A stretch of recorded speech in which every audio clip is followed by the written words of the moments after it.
সেদিন একটা নিউজ পড়ছিলাম যেখানে দেখলাম যে ইন্ডিয়ায় একজন যুবকের কিডনি থেকে ৩৫টির মতো পাথর অপসারণ করা হয়েছে অপারেশনের মাধ্যমে।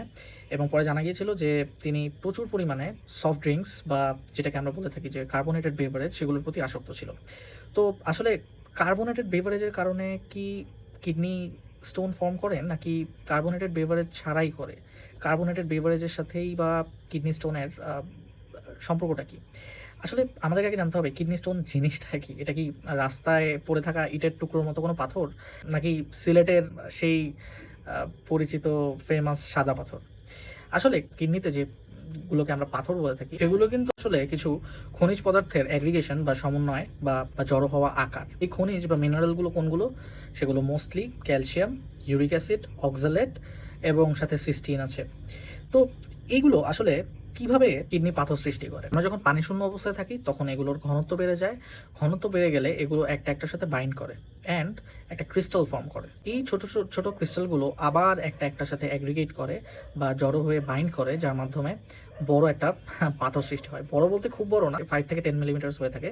যেগুলো আমাদের ছোট মনে হলেও কিডনির জন্য কিন্তু খুবই ভারী। সো আমরা যখন খুব বেশি পরিমাণে এই কার্বোনেটেড বেভারেজ বা সফট ড্রিংকস খাই, সেটা থেকে সৃষ্ট অ্যাসিডিটি আমাদের শরীরের রক্তের পিএইচ কমিয়ে দেয় এবং এই যে ইউরিক অ্যাসিড, ক্যালসিয়াম এগুলোর ভারসাম্য নষ্ট করে দেয়।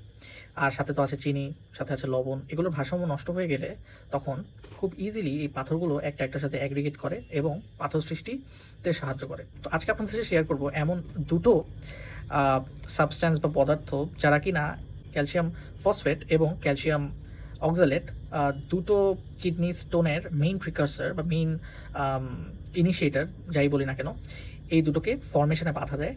প্রথমটা হচ্ছে আমি বলেছিলাম যে সাইট্রিক অ্যাসিড। লেবুতে আছে প্রচুর পরিমাণে সাইট্রিক অ্যাসিড।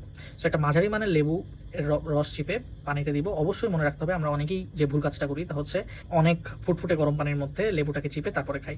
ফুটফুটে গরম পানির মধ্যে লেবু চিপে খাওয়া যাবে না, কারণ এতে যেটা হয় যে লেবুর যে সাইট্রিক অ্যাসিড আছে সেটা থার্মোলেবাইল, অর্থাৎ তাপমাত্রায় এটার যে গুণাগুণ সেটা নষ্ট হয়ে যায়। অ্যাজ এ রেজাল্ট আমরা যে ধরনের অ্যাক্টিভিটি চাচ্ছি সেটা কিন্তু আমরা পাই না।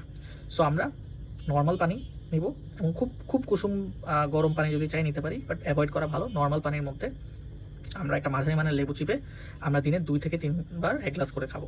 তাহলে আই গেস এই যে আমাদের স্টোন ফর্মেশন, ক্যালসিয়াম অক্সালেট এবং ক্যালসিয়াম ফসফেট, এখান থেকে আমরা আশা করি পরিত্রাণ পাবো। সেকেন্ডলি আরেকটা ইম্পর্টেন্ট সোর্স হচ্ছে কলা। কলাতে থাকে প্রচুর পরিমাণে ম্যাগনেসিয়াম।